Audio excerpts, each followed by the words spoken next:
Carolina Castillo.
Adauto Romero Bianca. Presente, Inge. Habilite su cámara o su foto. Ya, Inge, ahorita. Buen día, Inge.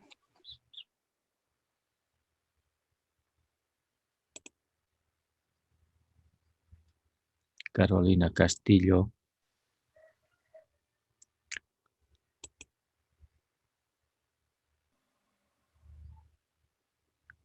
Carolina Castillo.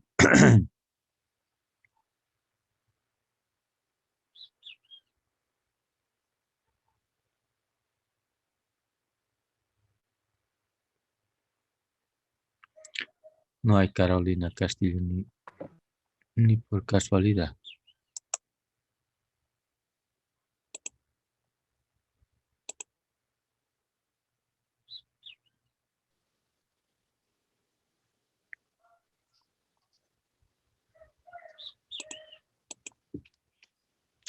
Le eliminamos del curso a Carolina Castillo.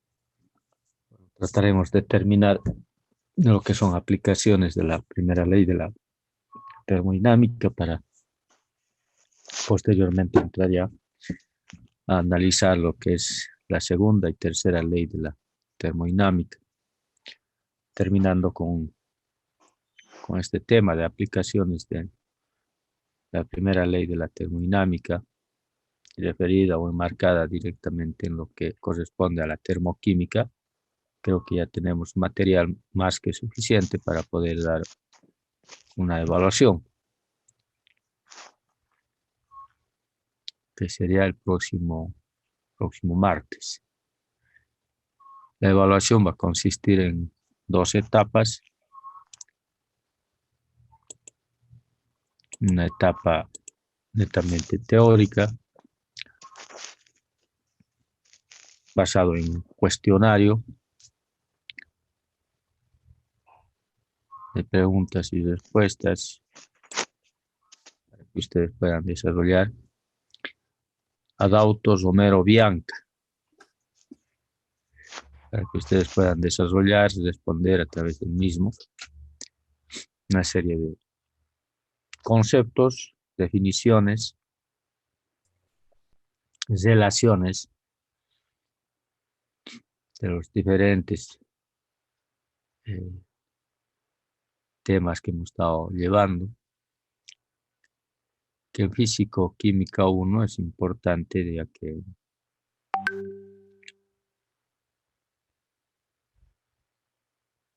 que es la base prácticamente, tanto para Físico-Química 2, para termodinámica, y lógicamente para las otras asignaturas que comprometen la transformación de la materia, donde está involucrado el calor y el trabajo. Entonces, conocer, identificar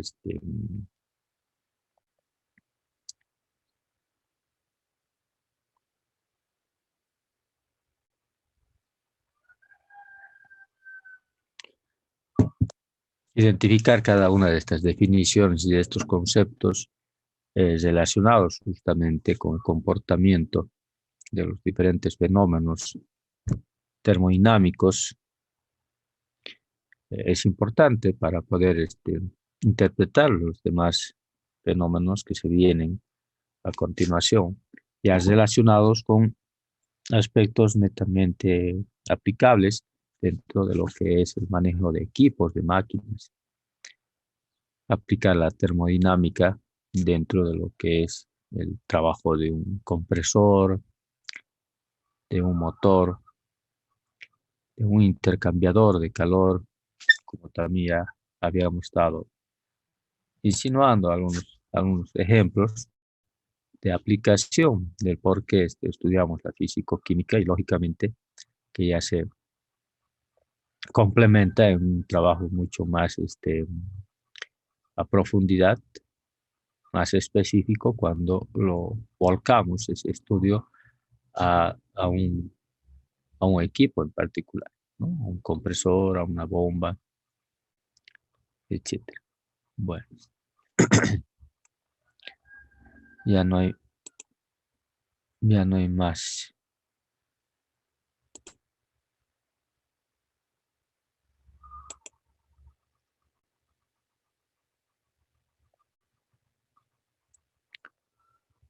Bueno, como habíamos quedado, hay varios ahí que siguen insistiendo querer entrar, pero habíamos quedado de que deben colocar su imagen para que les puedas reconocer, para que no sea tan virtual estas clases, ¿no? Y que no esté trabajando directamente con máquinas.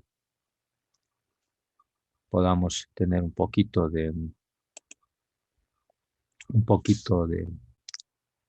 socialización ya que no podemos estar en clases presenciales, pero por lo menos a través de la imagen virtual que nosotros podamos presentar de nuestras personas, ya sea en una foto, ya sea prendiendo su cámara, poder cultivar un poquito esa relación social que deberíamos tener y que lastimosamente estas clases virtuales nos están limitando, ¿no? Y eso nos preocupa a nosotros como ingenieros, por ejemplo, y nos perjudica grandemente en nuestra formación profesional, toda vez que el ingeniero químico desarrolla su actividad profesional en medio de una sociedad. Vamos a estar rodeados nosotros de personas de diferente clase social, de diferente nivel académico, de diferente edad. Vamos a estar rodeados de hombres, de mujeres, es decir, de mucha gente. Y como les decía, también vamos a tener esa posibilidad de manejar gente, de tener, por más que estemos encargados de una, de una área, de una pequeña área o una gran área, vamos a tener siempre personal a nuestro cargo con lo que vamos a estar manejando. Por lo tanto, esta relación que nos hace falta, esa relación personal que nos hace falta, de poder interactuar de forma directa, de alguna manera tenemos que reemplazarla mínimamente, reducir esa brecha que nos está dejando la virtualidad a través de la imagen que tenemos que colocar, ¿no? Ya sea mínimamente, que les decía que coloquen su fotito, y si no pueden colocar su fotito, pues prendan sus cámaras. Como se dice, sin querer queriendo, hemos entrado a una etapa tecnológica muy importante, que es la virtualidad, y que hay que acostumbrarse a esto, ¿no? Si bien está próximo a poder volver a las clases presenciales, pero considero que la virtualidad se va a seguir manteniendo y creo que con mayor fuerza se va a seguir trabajando con la virtualidad. Indicarles que hasta el día de hoy todavía no se tiene una decisión concreta de volver a las clases semipresenciales. Para la próxima semana nos han citado a una reunión de departamento, seguramente para tratar estos aspectos, pero como les decía, si se llega a pasar clases, se va a volver a pasar clases semipresenciales en aquellas materias que tienen solamente laboratorio, es decir, la parte de laboratorio, no la parte teórica, la parte de laboratorio para poder trabajar y desarrollar un poco más el conocimiento en su formación académica de cada uno de ustedes.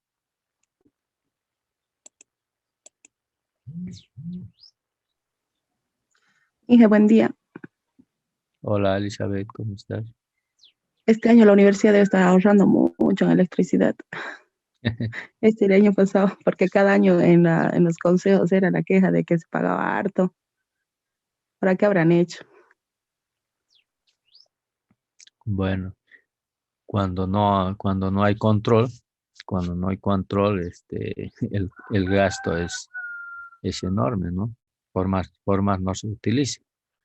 No precisamente hay gasto utilizando, hay gasto sin utilizar. Eso significa que muchas veces el descuido puede provocar un gasto. En este caso, por ejemplo, es un gasto insulso que estén gastando. Cuando estábamos nosotros pasando clases, por lo menos se justificaba porque había presencia física del estudiante.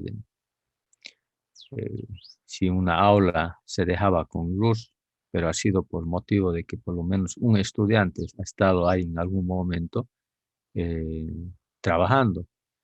Si hay un ventilador prendido, es porque en algún momento algún estudiante ha estado ahí trabajando. No que ahora si es que se ve un gasto,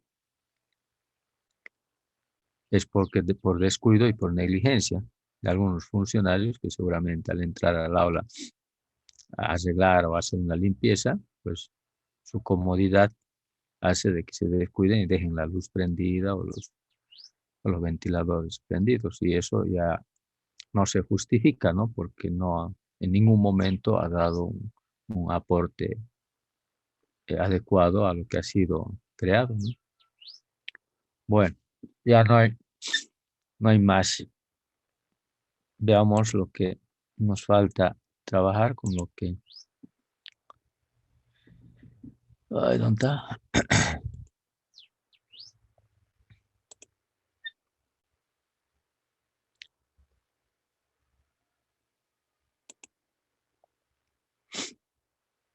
¿En dónde se hemos quedado? ¿Dónde se hemos quedado, Bianca? Estaba terminando ya lo de la primera ley, casi al último. No hemos visto todavía, pero reacciones estándar, ¿no? De reacción, creo que por ahí se hemos quedado.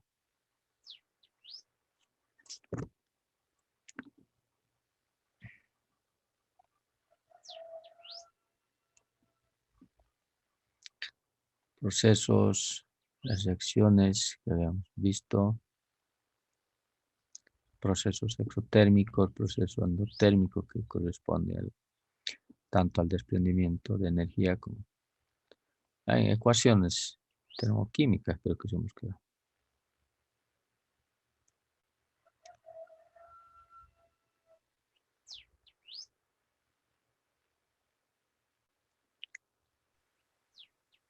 Lo último estaba haciendo ejercicio. Tenía una pantalla en amarillo en ese ejercicio. Era el ejercicio después de combustión de metano. Ah, Era después de la combustión de metano, tu ejercicio, no creo que de que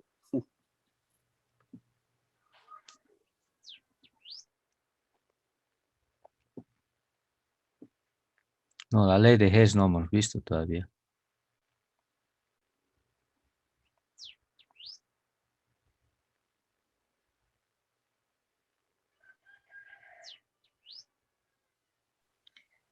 Iniciaba ahí el ejercicio que decía determinar la variación de energía, algo así.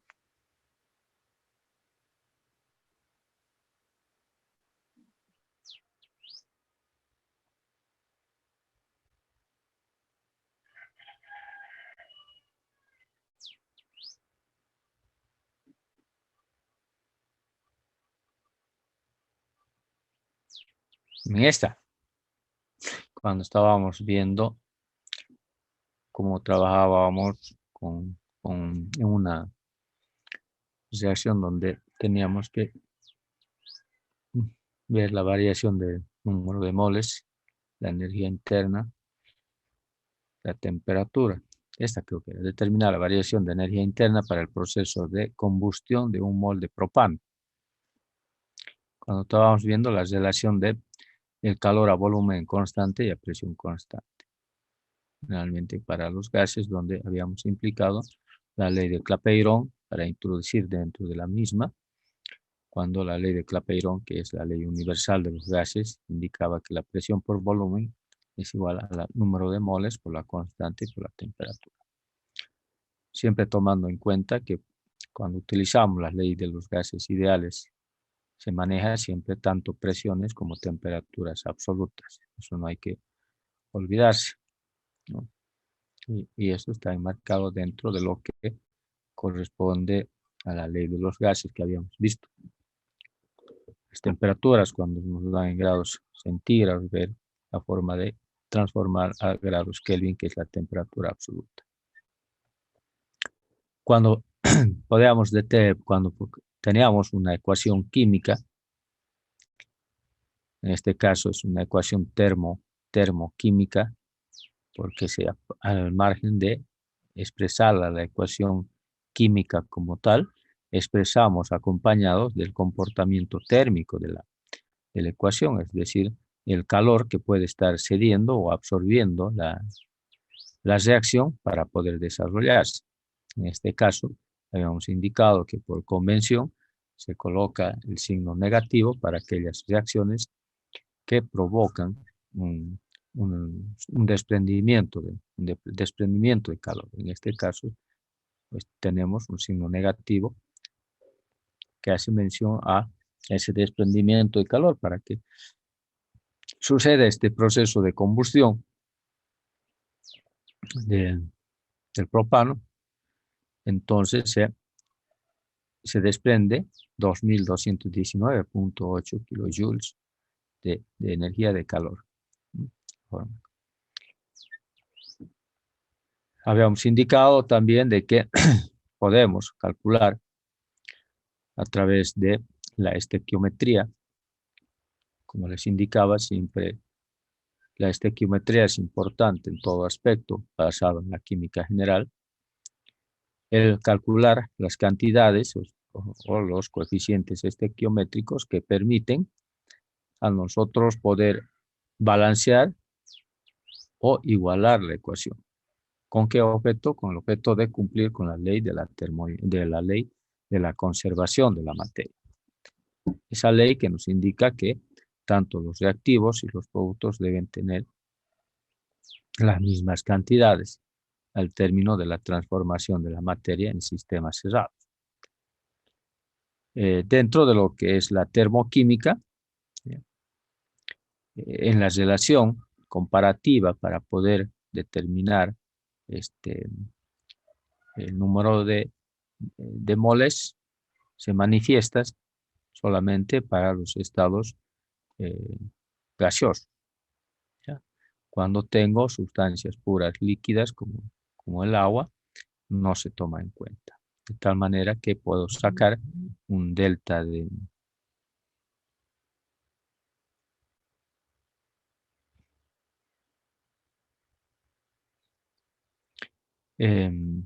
un delta de N que corresponde a un delta del número de moles, que significa el número de moles iniciales menos el número de moles finales.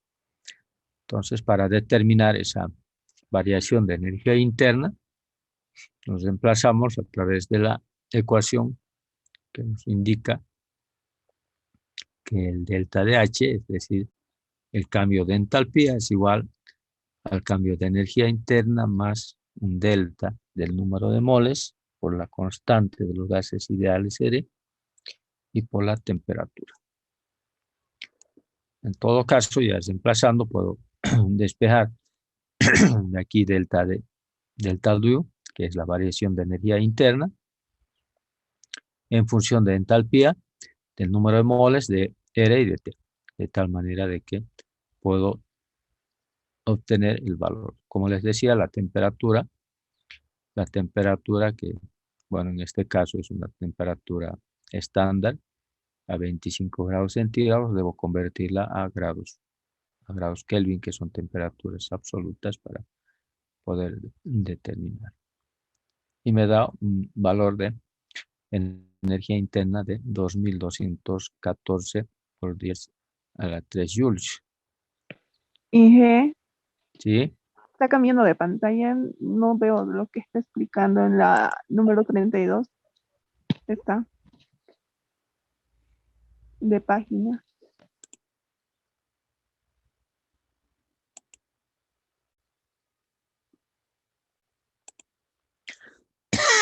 Ahora, No, Inge. Sigue en el ejemplo, está en la página 30 ahorita. a ver.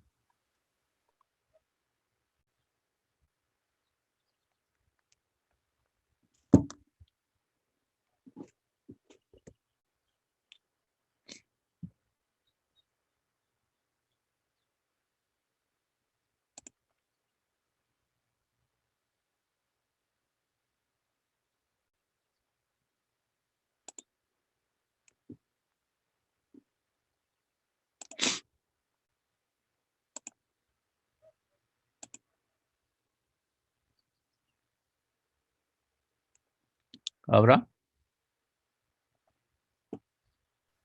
Ahora estamos en la página Ahora sí, 19, Inge.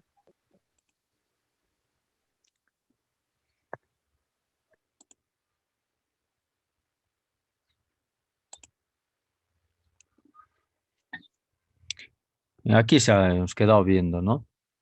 Lo que les decía. Sí, sí, Inge.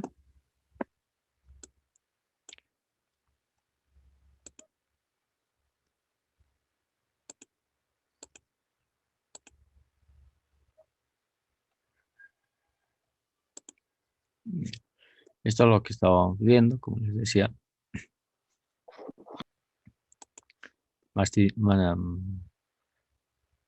Manifestábamos el ejercicio en relación a poder determinar la variación de energía interna, que es que la energía interna está en función a la entalpía y a la ley de Clapeyron, de tal manera que podamos despejar. Como la ley de Clapeyron está en función también al número de moles, la variación del número de moles, entonces necesariamente tenemos que partir de la ecuación química, y esa ecuación química, en este caso termoquímica, porque está acompañada por la variación de energía, delta de H,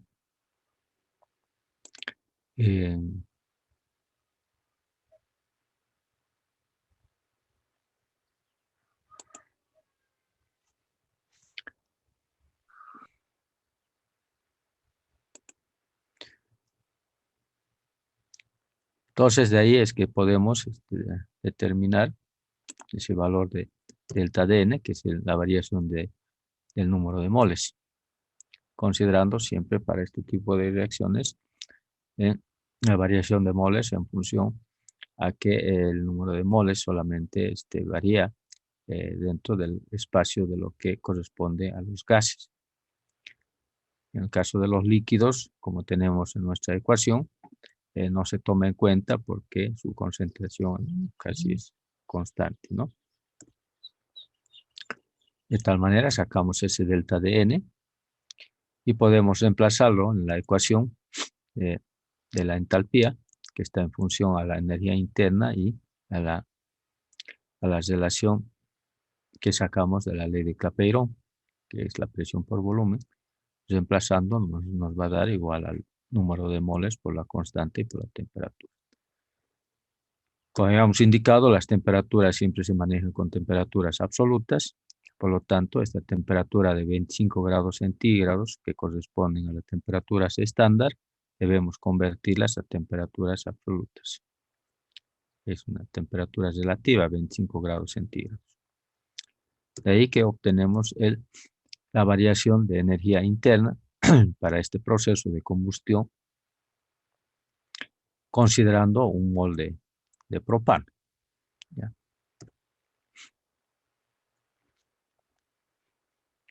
También vemos la relación del calor a volumen constante y a presión constante para sólidos y líquidos. En este caso, como ya habíamos mencionado anteriormente, ya, en las reacciones de sólidos y líquidos apenas se produce una variación de volumen, ¿no? De tal manera que el calor a volumen constante es casi aproximadamente igual al calor a presión constante. Si eso es así, entonces podemos decir que la energía interna es también aproximadamente igual a la entalpía.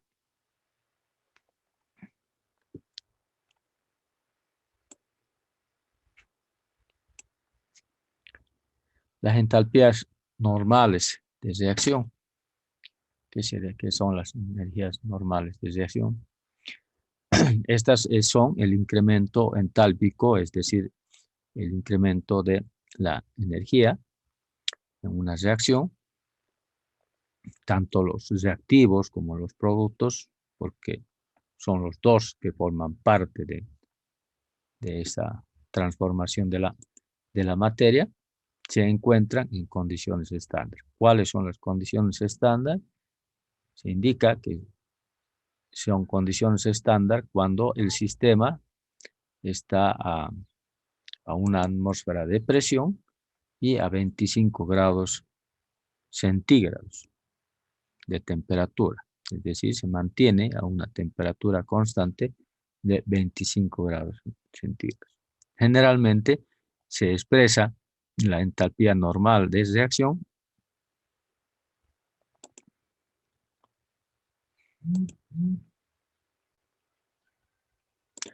como con delta de H supra cero, es decir, colocando un redondito arriba.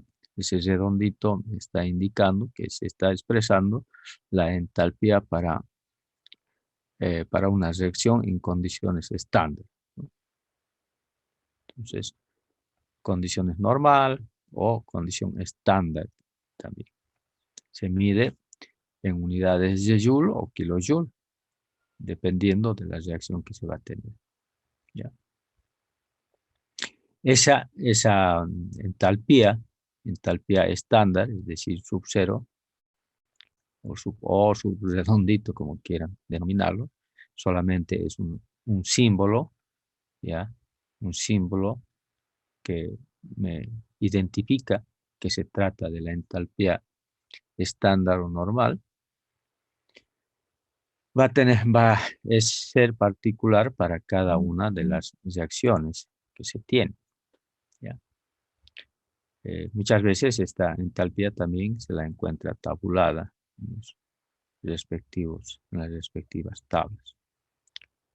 Para cada tipo de reacción, se va a tener lógicamente una entalpía normal o estándar respectiva.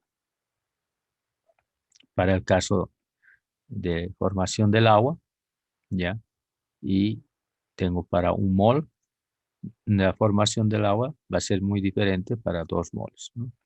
Lógicamente, como vamos a ver más adelante cuando veamos la ley de Hess, entonces repercuta siempre el efecto que pueda provocar algún coeficiente al interior de la ecuación termoquímica, pues repercuta también dentro de lo que es el cambio de entalpía. Este cambio de entalpía ya obedece a los estados iniciales y finales, por lo tanto, se va a representar a través de la diferencia entre la entalpía de los productos menos la entalpía de los reactivos.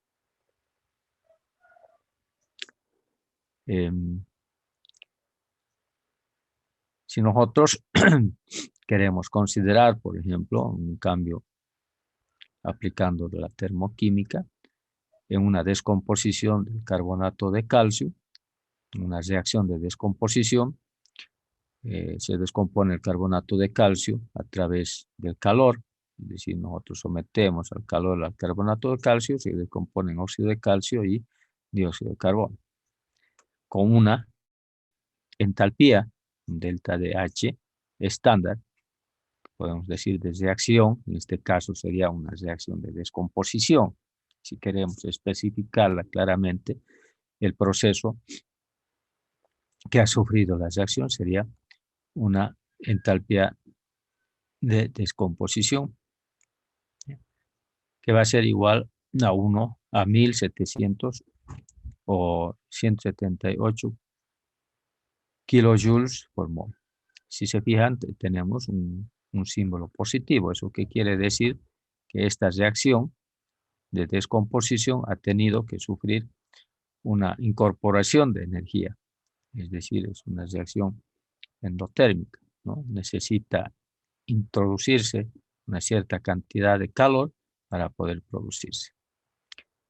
Entonces, la descomposición térmica de 1 kilogramo de carbonato para dar óxido de carbono se requiere 1781 kilojoules, que es lo que teníamos. Entonces, si delta de H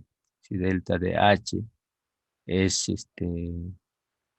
mayor que 0, es decir, la entalpía estándar de reacción, en este caso de descomposición, es mayor que 0, se trata de una reacción endotérmica. Estamos incorporando calor, ¿ya?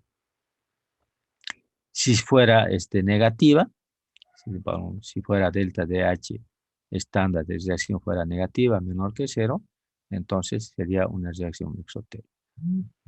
Entonces, Entonces, para un kilogramo, yo puedo aplicar la parte de lo que es la estequiometría química para poder determinar esa cantidad, ¿no? Esa cantidad estequiométricamente hablando, para poder encontrar ese... Caramba. Entonces relacionamos en función al ejercicio que me dice de que por cada kilogramo de carbonato de calcio, yo requiero 1781 kilojoules de energía. Esos kilojoules o esos kilogramos yo puedo convertirlo también en gramos. ¿Con qué objeto? Con el objeto de poder relacionar también con mi relación molar, ¿no? Con mi relación molar para determinar cuántos kilojoules por mol yo voy a poder tener. En este caso, puedo calcular en función a la relación de la masa molar o el peso molecular, que nosotros lo conocemos, ¿no? Si nosotros sacamos el peso molecular del carbonato de calcio, vamos a tener el oxígeno 16, el carbono 14, o 12, perdón, que el 14 es del nitrógeno, 12 y del calcio 40, ¿no? Sumados vamos a tener 100 gramos. Entonces esta relación me permite encontrar que en un mol de sustancia, de carbonato de calcio, yo tengo 100 gramos. De allí que puedo trabajar para poder encontrar mi energía, ¿ya? Pero por cada mol de sustancia que tengo que se está descomponiendo. Entonces, lo único que estoy haciendo es aplicar la estequiometría basado en las relaciones estequiométricas y el peso molecular también que tenemos. En el caso del acetileno, ya se desprende 50.16 kilojoules por cada gramo que se está quemando, ¿no? En este caso, el acetileno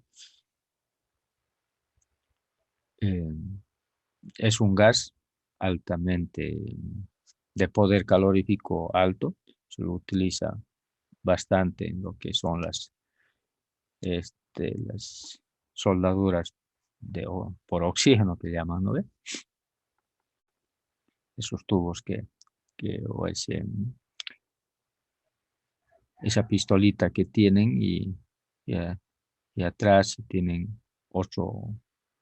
Ahora ya llega acetileno puro. Normalmente se utilizaba a través de carburo para producir por reacción con adición de agua, provocar acetileno para las pistolas de soldadura por oxígeno.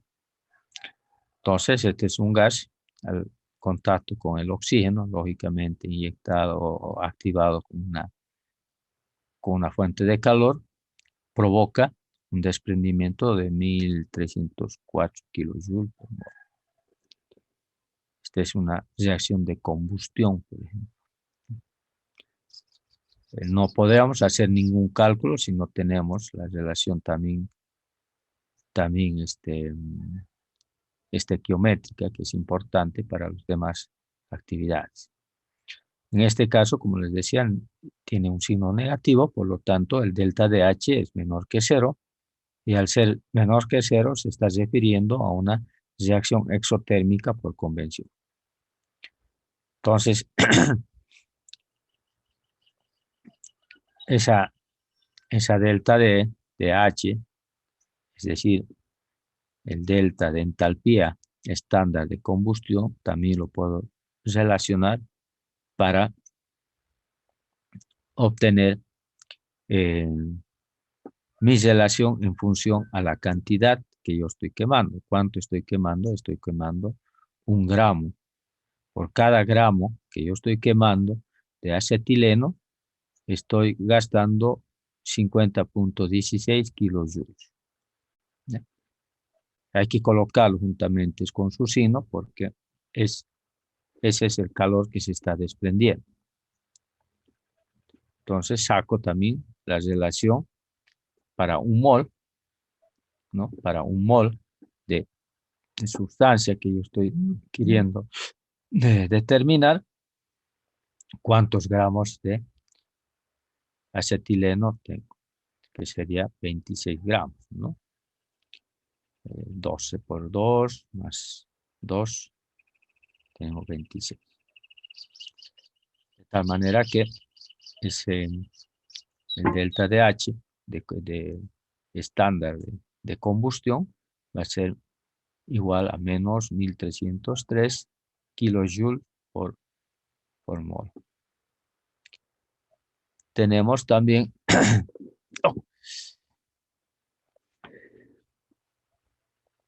comprobado efectivamente esa variación. Para el caso del azufre, el azufre elemental reacciona con el oxígeno para dar dióxido de azufre, liberándose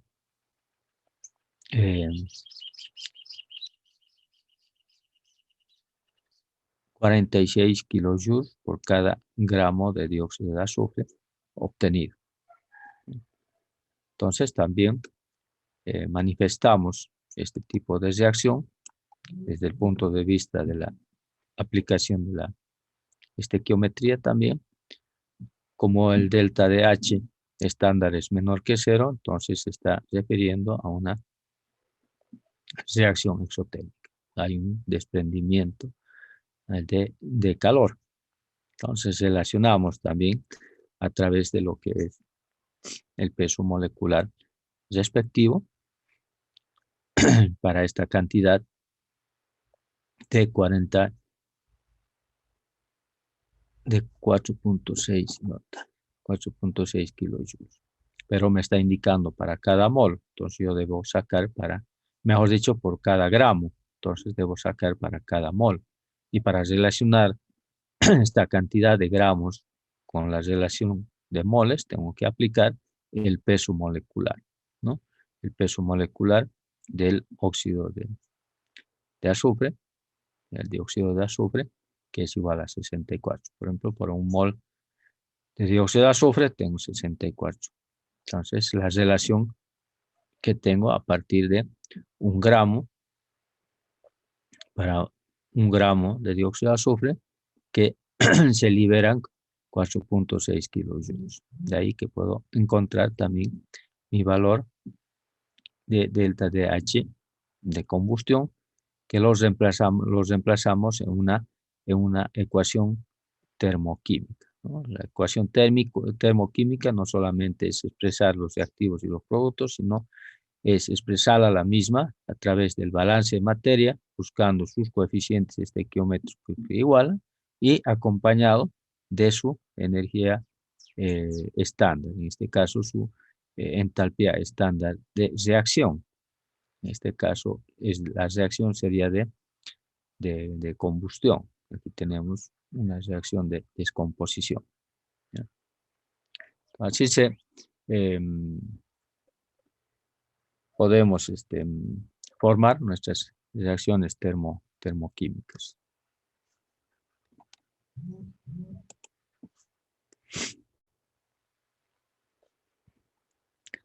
Entonces, en las ecuaciones termoquímicas nos van a expresar, como les indicaba, no solamente los reactivos, sino también los productos debidamente escritos, acompañados entre paréntesis del estado físico en que se encuentra cada una de las sustancias que lo conforman, y también, lógicamente, con las adiciones respectivas, dependiendo de cuántas sustancias se están uniendo para la combinación y cuántas sustancias se están formando como productos, separados por una flecha, lógicamente.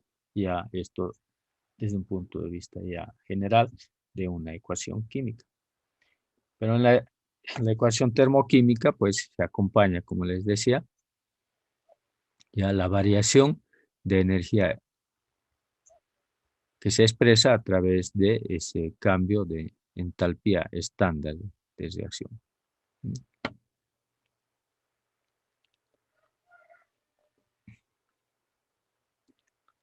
Cuando tenemos el metano, tenemos de la formación o la combustión o la formación del agua.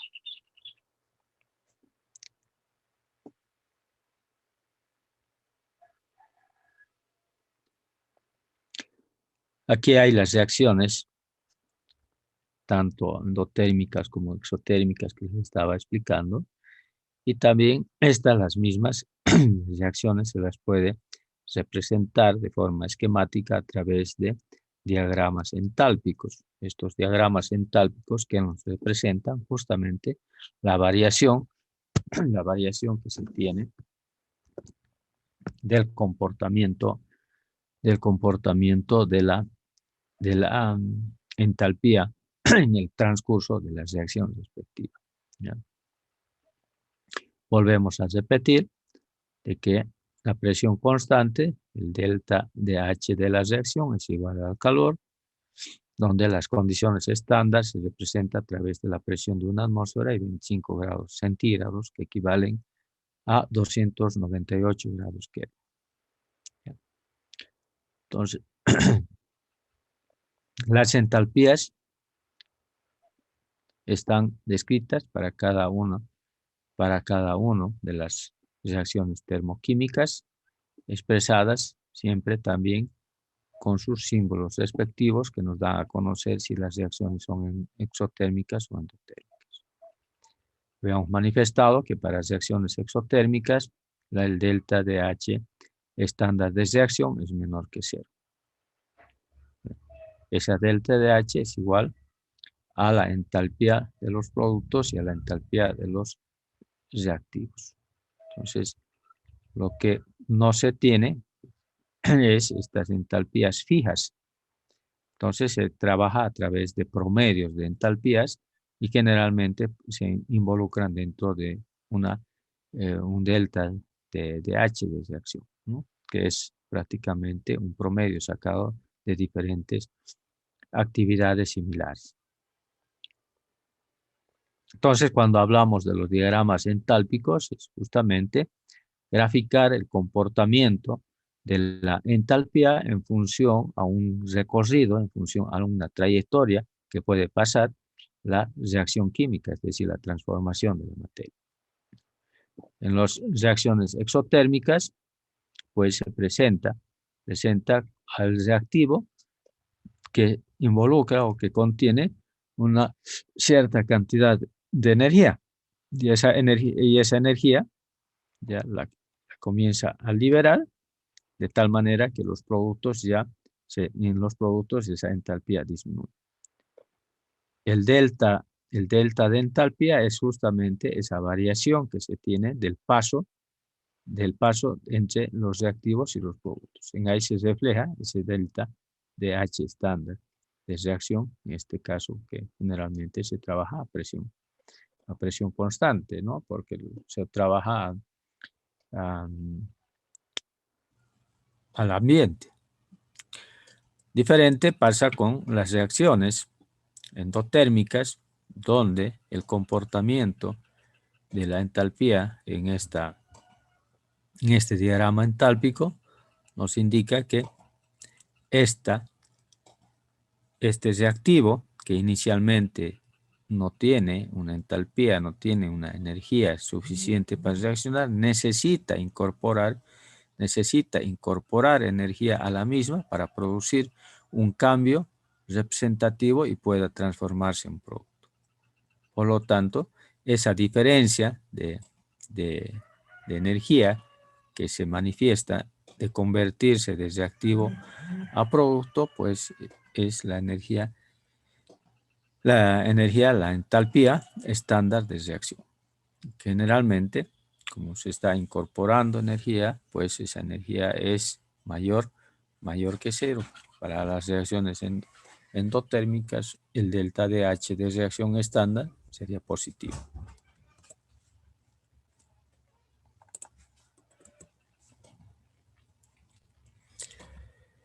Cuando estamos hablando de las ecuaciones termoquímicas, hay que tener cuidado que el delta DH, es decir, el cambio de entalpía, va a depender del número de moles que se forman o se producen, ¿ya?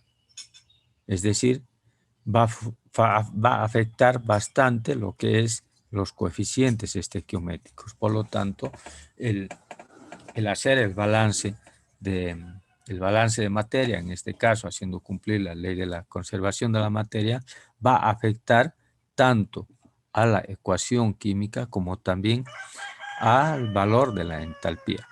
Si la ecuación química es multiplicada por una cantidad o dividida por una cantidad, pues ese mismo efecto tiene que replicarse al cambio de energía, en este caso a la entalpía, ¿no? Si inicialmente yo tenía una formación de agua para 1 mol de agua y posteriormente que es igual a 2.41 por 4 joules, ¿ya?, para la formación del agua. Y si yo he modificado mi ecuación colocándolo o igualando con otros coeficientes que me represente, por ejemplo, 2 moles de agua en la formación, pues estos dos también tienen que afectar a mi entalpía. Lógicamente que también al afectarse no solamente con números enteros, muchas veces podemos también afectar ya con coeficientes fraccionarios la ecuación. Eso significa que también debo hacer lo mismo, ¿no? Hacer lo mismo, pero que refleje también el comportamiento en todo, no solamente en la ecuación química, sino en toda la ecuación termoquímica, involucrando pues el cambio de energía o el cambio de entalpía.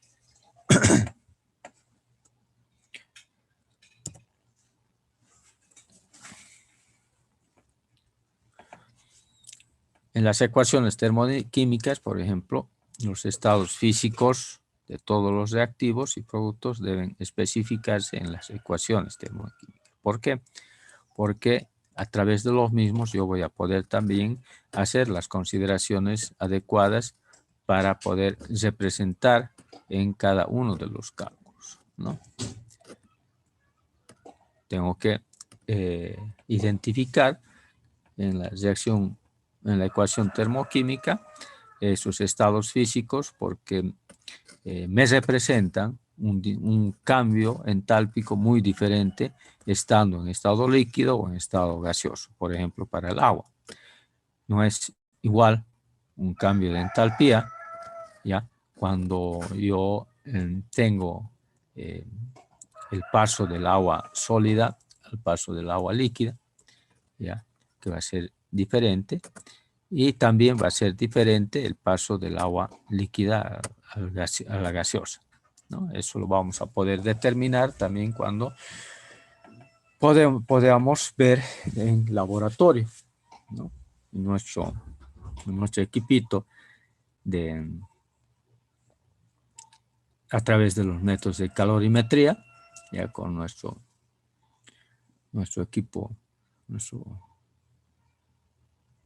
equipo cerrado, adiabático, donde no va a haber cambio de materia de energía. Entonces vamos a poder comprobar que efectivamente el convertir el agua sólida a agua líquida tiene una determinada energía, y el paso del agua líquida al gas también tiene otra. Entonces no es lo mismo. Por lo tanto, cuando estamos escribiendo una ecuación termoquímica, debemos ya acompañar entre paréntesis el estado físico tanto de los reactivos como de los productos, como verán que es diferente, ¿ya?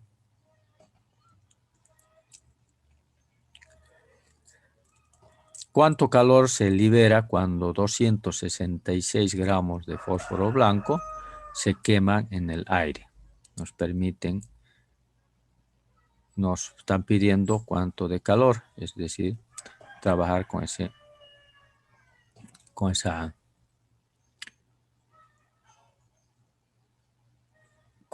energía.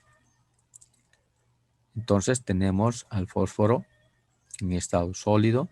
Para que se queme tiene que estar en presencia del oxígeno. Ya saben que en una reacción de combustión siempre tiene que estar la presencia del oxígeno y lógicamente la parte activadora de energía, que puede ser una chispa, una llama, etc. Y me da a través de la ecuación termoquímica delta de H igual a menos 3013 kilojoules. Entonces, ¿cómo vamos a determinar para los 264 gramos de fósforo blanco, ¿no? También es importante tomar en cuenta las relaciones que se nos presentan, ¿no? Es decir, hacer el balance de materia en primera instancia, ya colocado para balancear, fósforo 4, 5 por 2, 10, 10 de oxígeno, estado sólido. Entonces, que lo que hacemos es poder relacionar a través de la estequiometría cómo puedo llegar a involucrar estos 266 gramos de fósforo que estaríamos aquí utilizando, ¿no? Para esta ecuación normal, yo tengo menos 3016 kilojoules que se desprende, pero ahora yo tengo 266 gramos de fósforo blanco, ¿no? Entonces, para esa cantidad yo puedo sacar mi peso molecular o mi masa molar para poder relacionar, ¿no? Porque el peso molecular o la masa molar me relaciona los moles con los gramos, es decir, las masas por unidad de mol. Entonces, con eso puedo relacionar en el fósforo. Es decir, por cada mol de fósforo yo tengo 123.6 gramos. Ahora, por esta cantidad de 266 gramos, ¿cuánto voy a tener? Voy a tener 2.17 moles. Pero yo sé que de la ecuación termoquímica estándar normal, por cada mol de fósforo, se me provoca 3013 kilojoules de calor. Pero yo no tengo un mol, tengo 2.15 moles. Entonces, por estos 2.15 moles, ¿cuánto voy a tener? X. De tal manera que para esta cantidad de gramos de mi fósforo blanco, yo voy a tener un desprendimiento, es decir, para cuando esté quemando ese fósforo blanco, voy a desprender 6.484.28 kilojoules, ¿no? Que es una reacción de combustión, por lo tanto hay un desprendimiento de calor y se representa a través del signo negativo. Entonces así puedo utilizar mi estequiometría para poder trabajar. También la ley de los gases ideales a través de la ley de Clapeyron también puedo utilizar para poder determinar, ¿no?, cuánto calor se emite cuando una barra de hierro de 869 gramos se enfría de 94 a 5 grados centígrados, ¿no? Calor específico del hierro, que puede estar tabulado o me dan como dato, es igual a 0.44 joule por grado centígrado. Sacamos las temperaturas, ¿no?, y puedo sacar la relación de calor en función a la masa, al calor específico y delta de T. Reemplazamos los valores, ¿ya?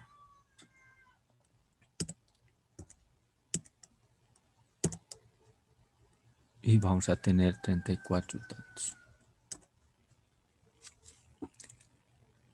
En la otra, las entalpías estándar de formación, que son los calores de formación. También este tiene una particularidad en cuanto a los calores de formación, que generalmente son los calores que se forman a partir de sus elementos, ya de sus elementos puros también. Y el calor de formación está dado siempre para un mol de sustancia. Por eso dice que la entalpía estándar de formación o calor de formación, que se lo describe con delta de H, es decir, el delta de entalpía supracero con una F indicando estándar, el cerito que está arriba simboliza lo estándar, y la F que dice que me da la deformación. ¿Ya? Esta entalpía estándar de formación es el incremento entálpico que se produce en la reacción de formación de un mol. Eso que quiere decir que tengo solamente para trabajar con un mol, es decir, aquí tiene que haber, podemos colocarlo, aunque no se coloca, es para un mol, ¿no? Para un mol, a eso se refiere.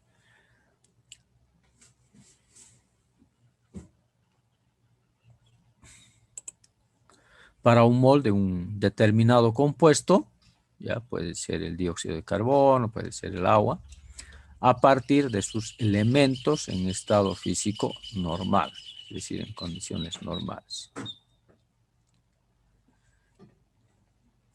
Como habíamos indicado, se expresa con delta de H, supracero con F. Se va a tratar siempre de un calor molar, por lo tanto, las unidades están dadas en kilojoules por mol. ¿Ya? ¿Y cómo podemos determinarlo?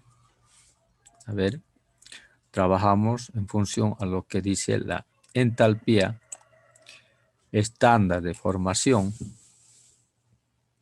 el calor absorbido o desprendido, que nosotros lo vamos a tener en función a que si es una reacción endotérmica y una reacción exotérmica.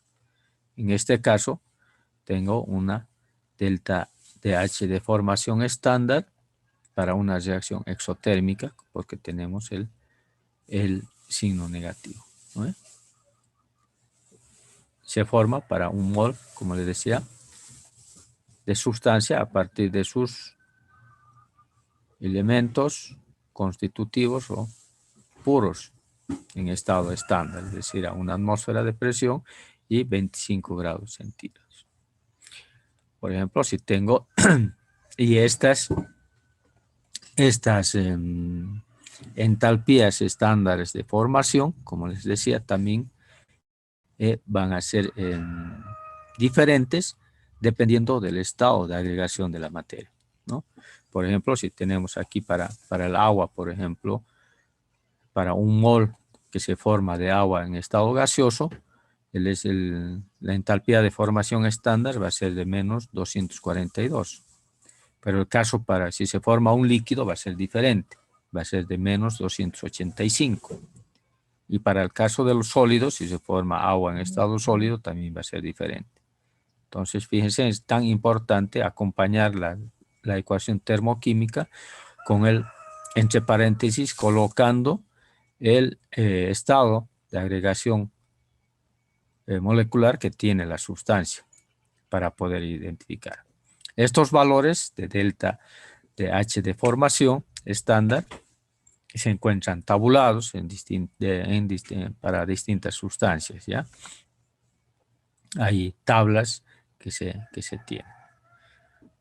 Hay aquí les paso también un enlace que es kimitube.com, que es un librito donde se tienen muchas entalpías de formación para distintas sustancias que se tienen. Entonces, cuando estamos trabajando con ecuaciones termoquímicas, es importante considerar este aspecto de los estados de agregación de la materia.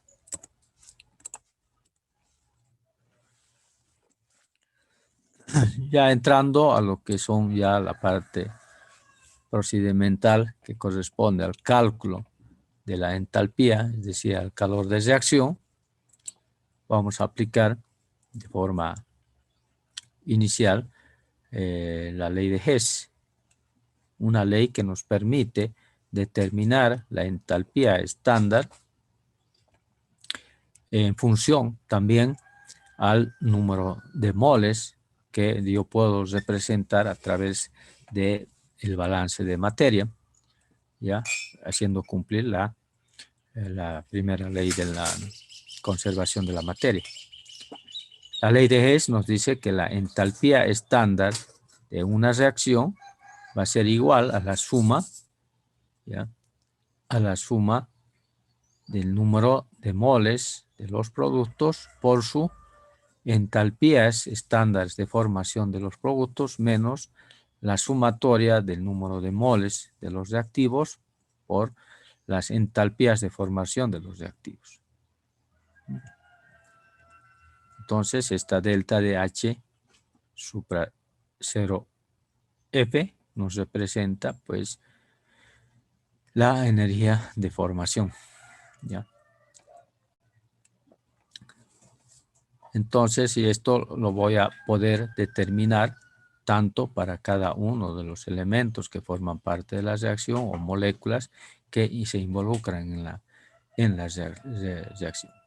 Sí, también es importante dentro de lo que es la ley de Hess tomar en cuenta de que para aquellas sustancias originales o sustancias puras, el delta de H de formación estándar es igual a 0, ¿no?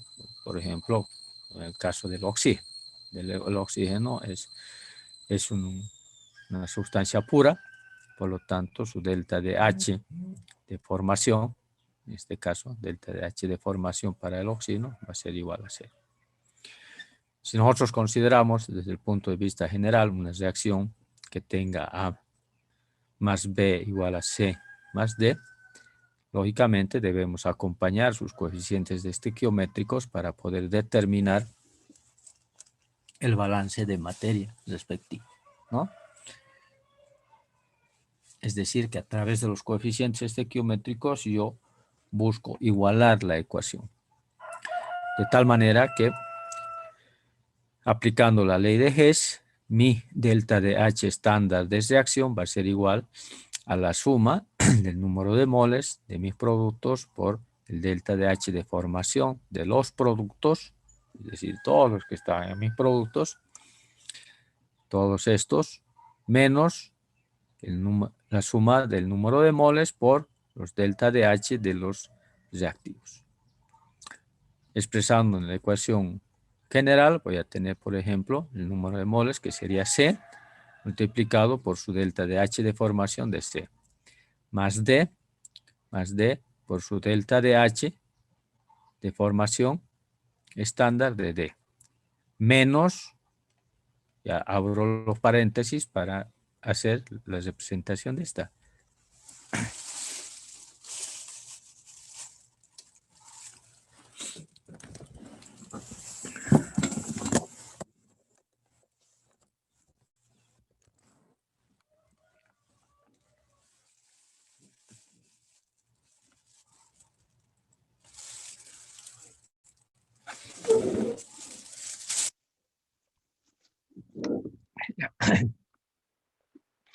Entonces abro los paréntesis para poder determinar o reemplazar de mi ecuación. A sería A, el coeficiente estequiométrico de A por su delta de H más B por su coeficiente estequiométrico, ¿no? Lógicamente, cuando yo coloco delta de H estándar de formación entre paréntesis A, se refiere justamente a la sustancia A que está en mis productos, ¿no? Y así, para cada uno. De C relacionado a C, D relacionado a D, B relacionado a B, ¿no? Y de ahí puedo calcular de acuerdo si esta ecuación general me sirve para ubicar de acuerdo a mis características de mi problema. Me pueden dar las entalpías las entalpías de formación de cada una de las sustancias y me piden encontrar la cantidad o la entalpía de reacción estándar de la reacción.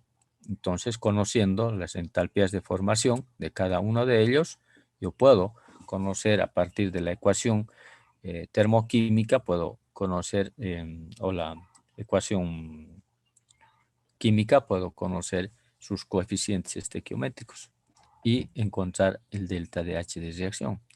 O en su caso me pueden dar el delta de H de reacción, me pueden dar el delta H de formación y me pueden pedir un delta de H de formación de uno de ellos. Entonces también de aquí, de esta ecuación, yo puedo despejar para poder sacar. ¿Ve? Por ejemplo, si tengo para el benceno, cuando hay una combustión con oxígeno, forma el dióxido de carbono y agua. Me piden encontrar el delta de H de combustión.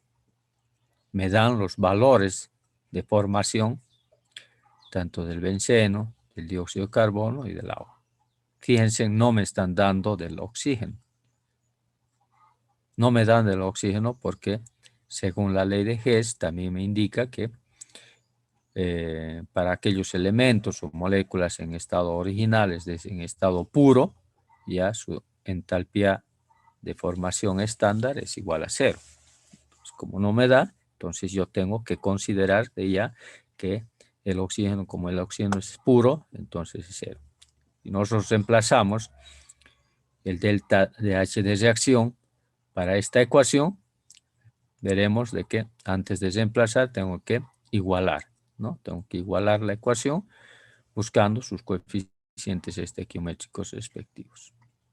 Entonces, en base a eso, igualo para cada uno. Aquí tengo para los reactivos, fíjense en el número de moles que he igualado para la ecuación, me es importante porque afecta a la ecuación para sacar el delta de H de reacción.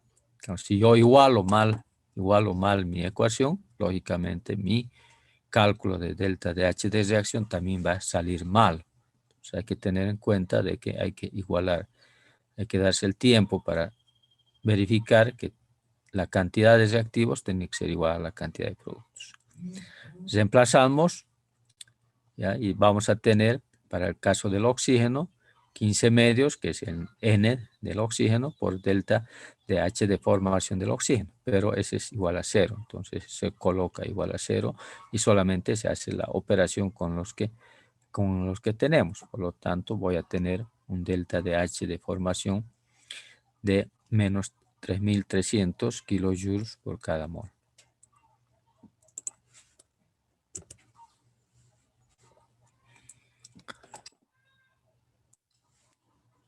Algo similar, tenemos conocidas las entalpías estándares de formación del butano, del agua líquida y del dióxido de carbono, cuyos valores son respectivamente 124.7, 285.8 y 395.5, todos negativos, kilojoules por mol, calcular la entalpía estándar de combustión. Entonces, esta es una combustión del butano, ya está siempre la combustión tiene la presencia del oxígeno con formación de dióxido de carbono y agua. De la misma manera, encontramos esa delta de H representada a través de la ley de Hess y reemplazamos los valores tomando en cuenta siempre lo que es el número de moles, ¿no? Tomando en cuenta el número de moles. Y reflejamos para cada uno de ellos. De la misma manera, el oxígeno no se lo toma en cuenta porque es una sustancia pura, de tal manera que el delta de H de formación estándar del oxígeno es igual a 0. Solamente se toma del butano, que lo tenemos aquí. Un mol, ¿no ve? Aquí tenemos un mol del butano por menos, ¿sí? Inge, Sí. nos habíamos quedado ahí en la pantalla donde dice aplica. Nos habíamos quedado, o sea, nos estamos quedando ahora en la pantalla donde dice aplicando la ley de GES. Podemos concluir que ahí nos hemos quedado. ¿Usted está avanzando de pantalla, Inge? Sí. Sí, porque no se veía, solo se había quedado en esa pantalla.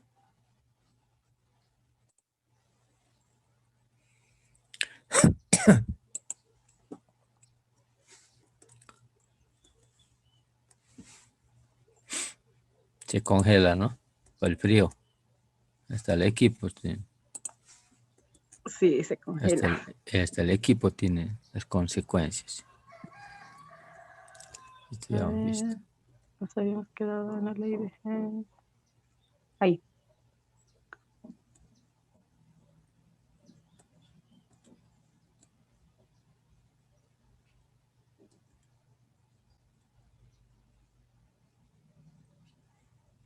Ahí estamos bien. Esto es lo que estamos viendo, ¿no? Entonces, como les indicaba, también aplicamos la ley de GES al respecto y calculamos lo que es la entalpía estándar de combustión para el butano, ¿no? Reemplazamos los valores y, como verán, también no lo consideramos a la entalpía de formación del oxígeno. Tendría que estar por acá y lo colocamos como 0. ¿Ya? Por lo tanto, si hacemos los cálculos, vamos a tener la entalpía estándar de combustión para el butano, que va a ser igual a menos 2.878.3 kilojoules. Algunas consideraciones de la ley de GES nos indica que cuando los reactivos se convierten en productos, el cambio en entalpía es el mismo independientemente si la reacción tiene lugar en un paso, ya sea en diferentes etapas o una serie de pasos o serie de etapas. Y también otra de las consideraciones de la ley de GES, ¿no? Que para desarrollar una reacción química, ¿ya? Ese cambio de entalpía que se manifiesta en un solo paso es el mismo que puede darse en diferentes pasos. Lógicamente, la suma, la resta o el efecto que pueda provocarse en cada uno de los pasos que se tienen en las diferentes reacciones va a ser afectado también al cambio entálpico.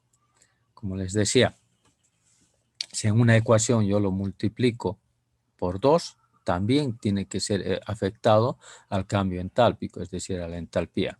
Si yo a la ecuación química para acondicionarla la multiplico por 2, tengo que multiplicar por 2 también a la entalpía. Solo divido en 2, tengo que dividir en 2. Ahora, si para acomodarla a la ecuación yo la invierto, al invertirla la ecuación química, ¿ya? Es decir, la inversión está en función a que los que eran productos se pueden tornar reactivos y los que eran reactivos se pueden tornar productos. Por lo tanto, la inversión le doy el sentido de la flecha, ¿ya? El sentido de la flecha invertida también.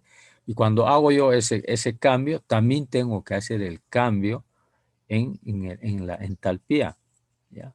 Porque aquí, si en la reacción directa era una reacción de combustión donde se generaba energía, pues al cambiarla, pues yo voy a necesitar el sentido inverso, ¿no? Voy a necesitar energía para producir ese cambio. Por lo tanto, inicialmente era una combustión donde estaba generando un cierto calor, donde se representaba con una energía exotérmica con un signo negativo, al invertida tengo que invertir también el signo, es decir, el signo negativo por pasar a un signo positivo. Pues está importante recordar que H es una función de estados que solamente depende del estado inicial y el estado final. También la ley de Hess nos indica que una ecuación química se puede expresar como una combinación lineal. Es decir, asumiendo una representación matemática en cuanto a lo que son la resolución de ecuaciones lineales en matemáticas, ¿no? Se puede sumar, se puede restar las ecuaciones para llegar a una ecuación final. Si nosotros hacemos el mismo tratamiento en la ecuación, también tengo que hacer el mismo tratamiento en el cambio entálpico, es decir, en las energías que acompañan a la ecuación termoquímica. Por ejemplo, yo tengo la primera etapa, es decir, yo puedo producir dióxido de carbono a partir del carbono grafito, ¿no? El carbono tenemos en diferentes formas aleotrópicas. Esta es una de ellas, es un tipo de grafito que reacciona con oxígeno y me provoca un dióxido de carbono. Este está el grafito en estado sólido, el oxígeno en gaseoso y el dióxido en estado gaseoso, cuya entalpía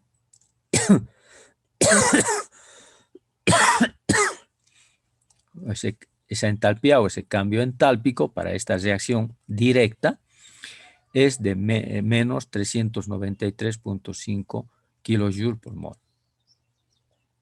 Pero yo puedo llegar también a estas condiciones aplicando dos etapas distintas. Puedo partir del carbono grafito que se combina con oxígeno. En primera instancia me da monóxido de carbono y luego este monóxido de carbono lo sigo haciendo reaccionar con oxígeno para recién obtener dióxido de carbono. Es decir, aquí tengo una reacción directa, pero también puedo obtener este dióxido de carbono en dos etapas. En una reacción indirecta. En la primera etapa, podemos decirle que es la etapa A, yo tengo un delta de entalpía de menos 110.4 kilojoules por mol. Y en la segunda etapa voy a tener un delta de H de menos 283.1 joule por mol. En las dos son etapas de combustión. Hay una combustión, pero en la primera combustión se me forma el monóxido de carbono, y ese monóxido de carbono lo sigo inyectando oxígeno para seguirlo quemando y para provocar el dióxido de carbono. Ahora lo que me dice, cuando los reactivos se convierten en productos, el cambio en entalpía es el mismo, independientemente si la reacción tiene lugar en un paso, es decir, en varias etapas, o en una serie de pasos, en varias etapas. Entonces, ¿qué es lo que vamos a hacer? Se aplica la combinación lineal a través de la resolución de una ecuación. Asumimos que esta es una ecuación lineal, donde las ecuaciones lineales tenemos pues como variables las X, ¿no ve? Entonces, ¿qué es lo que tratamos de ordenar? Entonces, ¿qué es lo que podemos hacer para llegar a esta ecuación, que es la ecuación directa? Yo puedo trabajar entre estas dos ecuaciones, que no solamente puede haber dos, puede haber tres, puede haber cuatro, puede haber cinco, ¿no? Ecuaciones que me guían los diferentes pasos para llegar a un determinado producto. Entonces, ¿qué es lo que puedo hacer? Aplicar la ecuación de resolución de ecuaciones lineales, que puedo sumar para poder eliminar ciertos componentes de cada uno de los miembros, ya sea de los reactivos o ya sea de los productos. Y lógicamente no solamente eliminar, sino también como mantener algunos otros que me permitan a mí llegar a la ecuación directa que tengo. Las operaciones que hago en la ecuación química tengo que hacerla también en los cambios de entalpía. Lo mismo tengo que hacer, ¿ya? De tal manera que yo puedo sumar estas dos. Entonces tengo el grafito, un medio de oxígeno, más el del monóxido, más el del oxígeno. Hacemos la flecha y sumamos también estas dos, que sería del monóxido de carbono, más aplico mis relaciones matemáticas, ¿ya? Si yo he sumado, fíjense, si yo he sumado estas dos ecuaciones, por lo tanto, también tengo que sumar estas dos que se refieren, ¿no ve? Que sería H2 más delta H3. Entonces, si yo sumo, voy a tener el grafito, 1/2 más 1/2 sería 1 de oxígeno, 1 de oxígeno. Tengo el monóxido en un miembro y tengo el monóxido en otro miembro, por lo tanto, si este pasa aquí, va a pasar con signo negativo y se van, como tienen el mismo, se van a anular, ¿no? Se anula. Entonces, se mantiene el dióxido de carbono. Por lo tanto, he llegado a la etapa directa, haciendo las operaciones de combinación lineal. Entonces, si he sumado yo aquí, también tengo que sumar las entalpías. Si sumo las entalpías, voy a tener esos valores respectivos que voy a tener, ¿no? Entonces, también puedo expresar mi ley de Hess, ¿ya? Correspondiendo a de que si parto yo de un reactivo para dar un determinado producto en forma directa, también es posible llegar al mismo cambio entálpico por diferentes etapas que me permitan tener, ¿ya? Aquí, por ejemplo, primero, la primera etapa puedo convertir el reactivo en un reactivo A, que tiene una entalpía 2. El reactivo A puede convertirse en reactivo B. Ese reactivo B puede recién convertirse en el producto. Por lo tanto, esta entalpía va a ser igual a la suma de las entalpías que ya vamos a hacer desde el punto de vista general, ¿no? Puede ser de que haya una resta, puede ser de que se influencie dentro de esta condición, por ejemplo, multiplicar por algún coeficiente estequiométrico para poderlo acondicionar en la suma y resta de mis sistemas de ecuaciones. Si yo he multiplicado aquí por 2, es decir, a toda la ecuación he multiplicado por 2, significa que también a mi entalpía debo multiplicarlo por 2, ¿no? Si le he dividido por 2, también aquí tengo que dividirlo por 2. Como les decía, si en caso de acondicionar esta ecuación, que no me conviene mantenerla así porque no me permite hacer la combinación lineal, entonces yo la puedo invertir. Es decir, si la invierto, esta reacción, significa que también tengo que invertirlo aquí. En vez de que sea menos, tendría que colocarlo un signo más. Entonces, todo lo que hago dentro de lo que es la ecuación química repercuta dentro de lo que es el cambio entálpico de la reacción.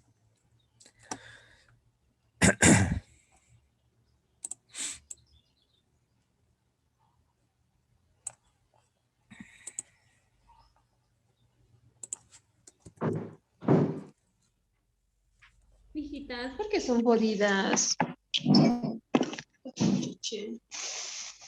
Bueno. Aquí tenemos, por ejemplo, para el agua gaseosa y el agua líquida, ¿no ven? Para cada una de ellas. Trabajamos, si se fijan, con diferentes entalpías. No es lo mismo para el agua gaseosa que para el agua líquida. Entonces podemos trabajar de esa manera, poder sumarlas, restarlas, como queramos nosotros acondicionarla, de tal manera de que podamos, a través de las dos ecuaciones, poder llegar a una ecuación directa, ¿no? Entonces, para pasar el agua líquida al agua gaseosa, yo necesito, es decir, un sistema de vaporización, ¿no? Necesito un delta DH de estándar de vaporización igual a más de 44 kilojoules. Entonces, ¿qué significa este signo positivo? Que yo al agua líquida tengo que incorporarlo una cierta energía, ¿no? Tendría que incorporarlo un calor. Calor en algunos libros está como delta, o otros está así también, ¿no ven? El calor. Entonces, trabajamos también de esa manera. Entonces, ya.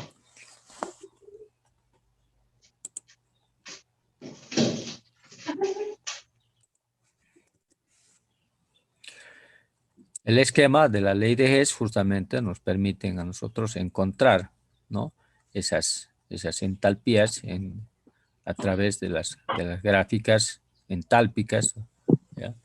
Poder determinar estos cambios entálpicos que tenemos a medida que se va desarrollando en el transcurso de la reacción, cómo se manifiesta ese cambio entálpico a partir de sus reactivos y la formación de los productos respectivos. Entonces son los diagramas entálpicos que se tienen.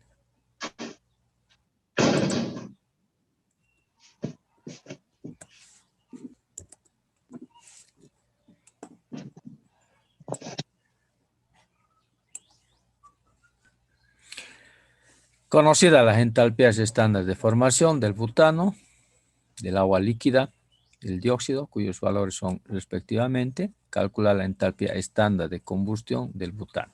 Entonces, este ejercicio también lo pueden desarrollar. De tal manera, les doy el resultado. Es igual al que hemos hecho, ¿no? La ecuación directa la tenemos aquí, en lo que es la combustión del butano, y lo que me está pidiendo es encontrar esa delta de H de combustión a partir de 3 ecuaciones que a través de los 2 pasos, diferentes etapas, puedo llegar a esta, ¿no? ¿Eso qué quiere decir? Que según la ley de Hess, yo puedo tener varias etapas, pero esas varias etapas tengo que llegar a calcular la entalpía directa. Entonces puedo manejar a través de estas 3 ecuaciones cómo puedo llegar a esta. Copienla para que las resuelvan y podamos presentar la próxima clase.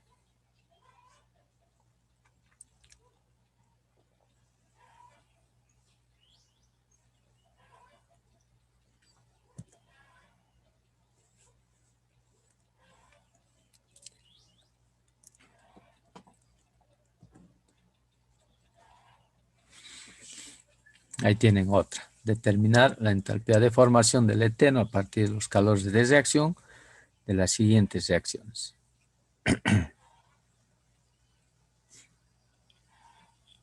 Aquí se plantea de diferente manera, ¿no? Nos dice, solamente nos está dando el enunciado teórico, no nos está dando la ecuación. Entonces, ¿qué es lo que tenemos que hacer? Es plantearnos nosotros la ecuación prácticamente del eteno. Y a partir de la misma poder resolver.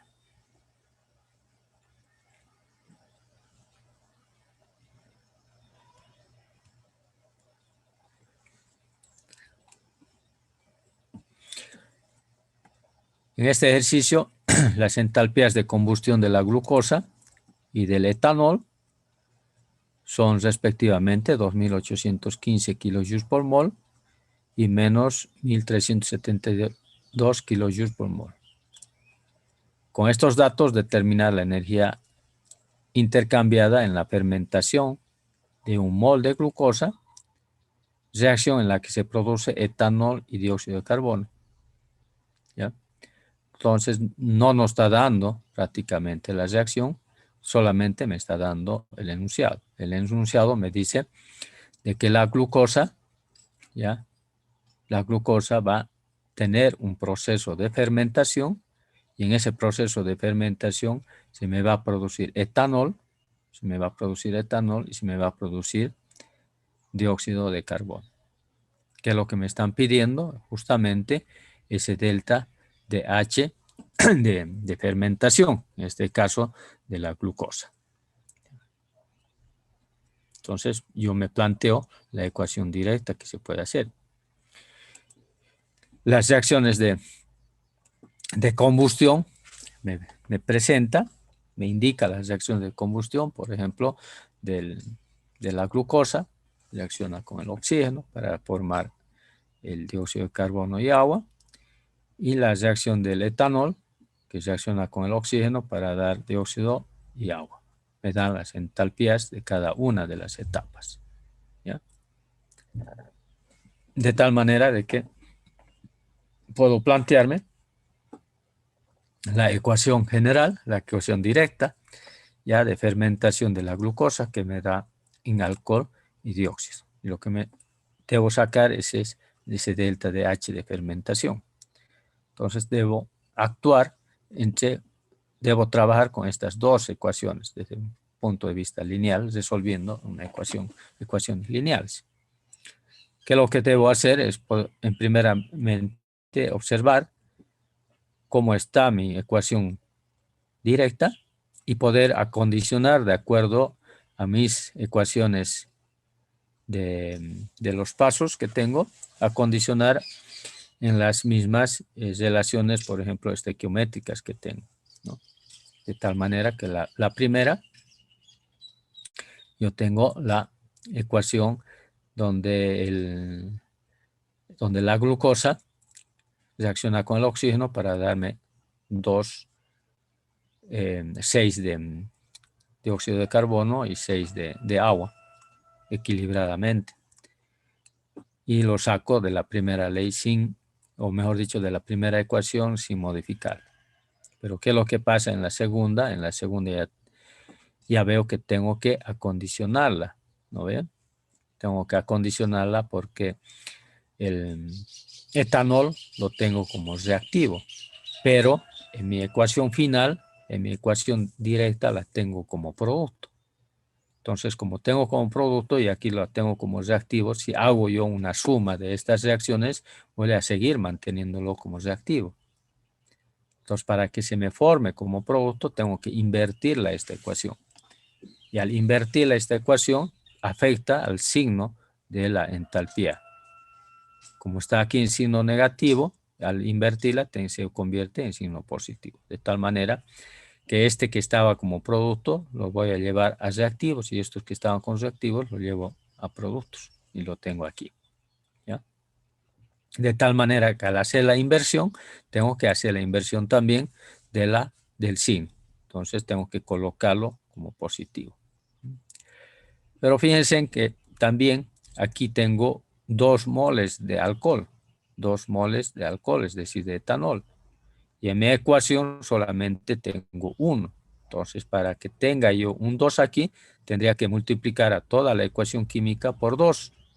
Si multiplico por 2 a toda la ecuación química, significa que al delta de H, es decir, a la entalpía, también debo multiplicarle por 2. Y si eso es así, yo puedo hacer 2 por 2, 4, 2 por 3, 6, 2 por 1, 2, 2 por 3, 6. Entonces, acondiciono, ya tengo aquí mi alcohol con 2 moles que estaríamos por acá, ¿ya? Y si he multiplicado por 2 a toda la ecuación, a mi delta H también tengo que multiplicar por 2, por lo tanto me va a quedar 2744 joules. ¿Ya? Ahora, ¿qué es lo que vamos a hacer? Lo que vamos a hacer es acondicionar, es sumar, ¿no? Podemos sumar la ecuación A y la ecuación B que hemos acondicionado, ¿no ve? Y si nosotros sumamos, vamos a ver que tengo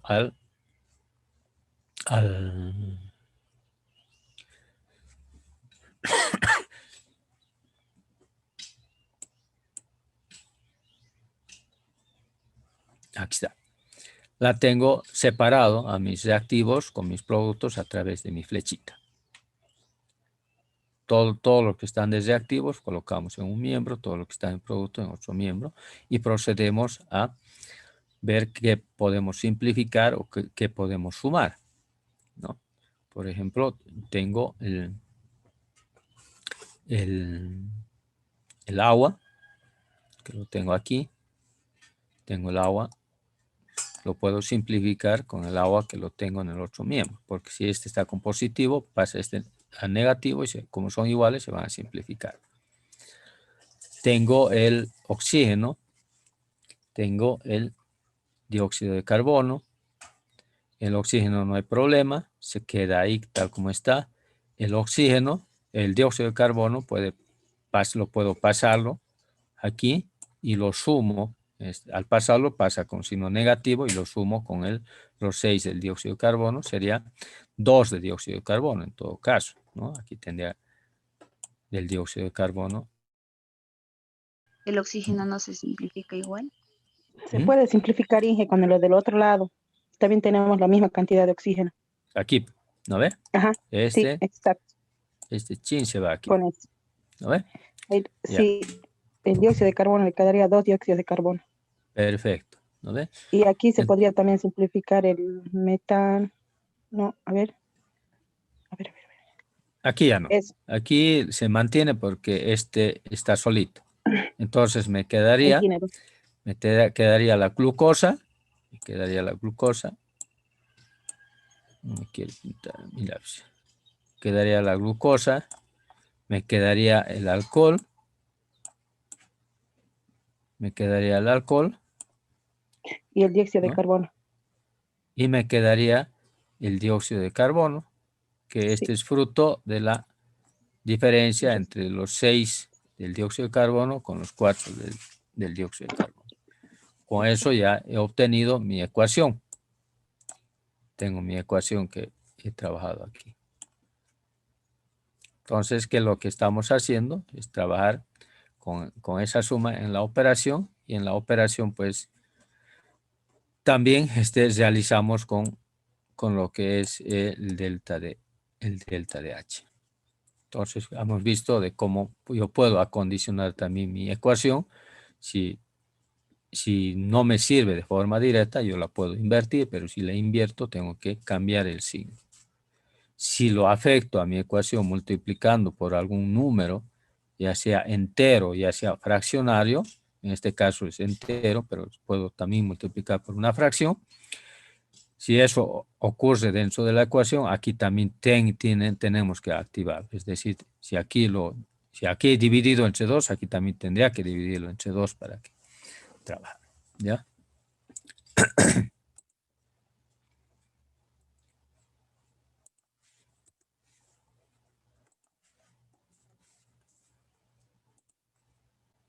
Borremos el guachinche que hemos hecho.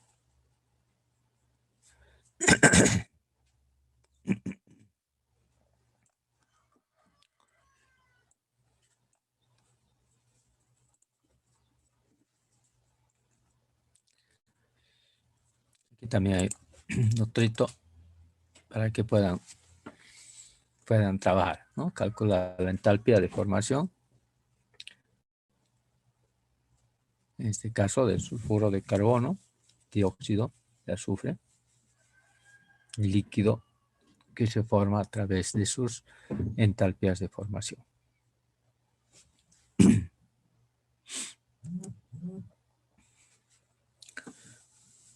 Otro de lo que se puede buscar o se puede utilizar para buscar las energías, las entalpías de reacción son a través de las energías de enlace, es decir, aquellas energías que permiten o las que están atrapando a ciertas sustancias, manteniendo las estructuras moleculares respectivas. El cálculo que se hace a través de esta es aproximado, ¿ya? Más que todo se utiliza cuando no se puede utilizar las otras técnicas, entonces se hace uso de la energía de enlace, ¿no? Es la energía necesaria para romper un enlace de un mol de sustancia en estado gaseoso. Entonces, que lo que se pretende es justamente romper este enlace, que esta fuerza que mantiene unido a dos sustancias respectivas.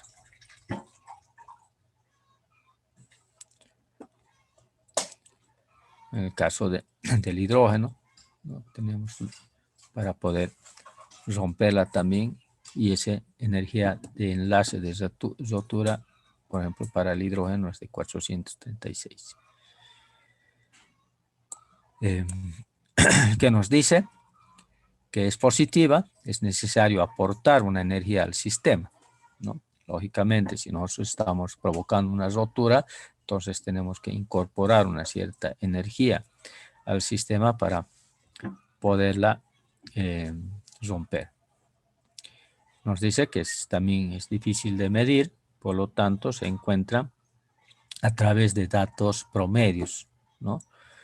No son muy específicos, por eso es que la energía de enlace para estos casos, o cuando se emplea las energías de enlace para calcular las energías de reacción, son siempre aproximados, ¿no?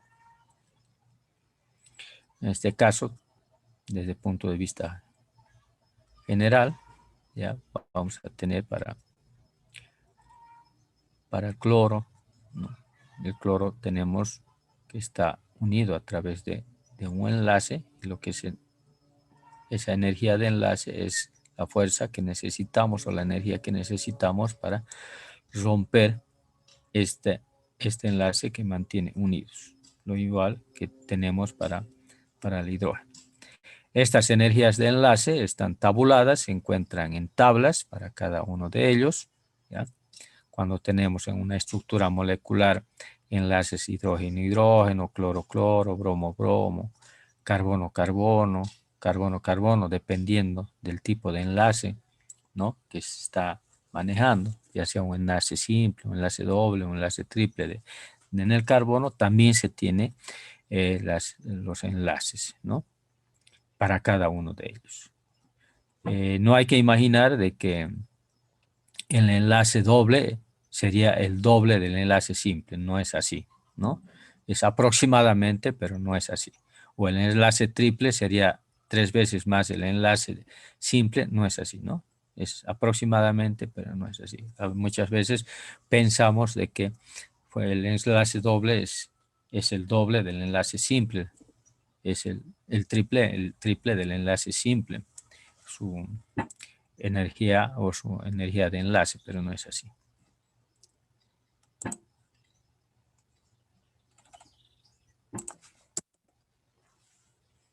Dije, disculpe, ¿hasta qué hora vamos a pasar? Hasta las 12. ¿Hasta qué hora es? Y eso ha pasado. Se pasen. Nada más que este es largo, pues. Sí, y no se puede cortar porque después uno se pierde. Ya, estito más, veamos. Para que calculen. Yo solo voy a pasar esto más bien para que tengan el enunciado y puedan hacer. Inge, porfa, súbale los temas hasta donde más o menos ya hemos avanzado para estudiar y para estar hachas el martes, porque si no, vamos a estar en la nada. Hágame un recuerdo, pues. Ustedes Ya. no me hacen recuerdo. Yo lo voy a molestar, nos va a enojar, Inge. No. Ya. Vamos a seguir aquí. Bueno, este tema de aplicaciones de lo que es la primera ley es larguito.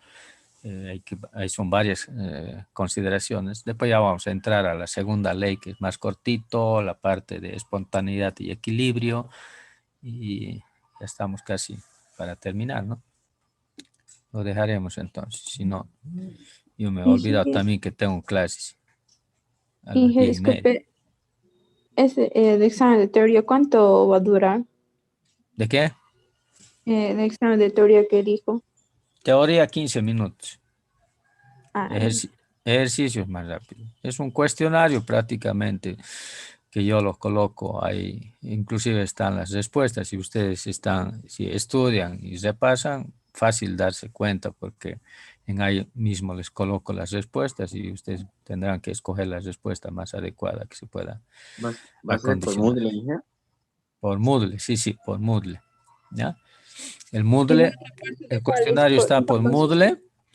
Les abro una carpetita para las preguntas de la práctica y les voy a habilitar una carpeta para que ustedes puedan subir lo que han escrito, ¿no? Lo que han escrito. es decir que van a escribir en una hojita, ¿no? Escriben en una hojita todo y después tiquen, sacan una foto y lo mandan por esa carpeta que les voy a poner, una carpeta de tareas para que ustedes puedan adjuntar ahí sus temas, ¿ya? Ingeniero, una consulta. ¿De cuántos temas va a ser el examen? Hasta lo que estamos llevando. Hasta lo que es de hoy día. Todo gases, la aplicación de gases, ustedes ya gases saben de memorias de química general y más que todo la aplicación, ¿no? De las ecuaciones de los gases ideales. Sus conceptos. Iraida, prende tu moto. Son 2 partes, dijo, ¿no, Inge? Para el examen. Exactamente, en dos partes, una parte teórica y una parte práctica. La parte teórica que van a resolver el cuestionario, ¿ya? Bueno, chicos, no los perjudico, nos vemos el martes. Bueno, Inge, porfa, va a subir, no se olvide. ¿Va a dejar práctico? Sí. Bueno, Inge, hasta luego. Chao. Hasta luego, Inge. Luego, gracias. Gracias. Hasta luego, Inge.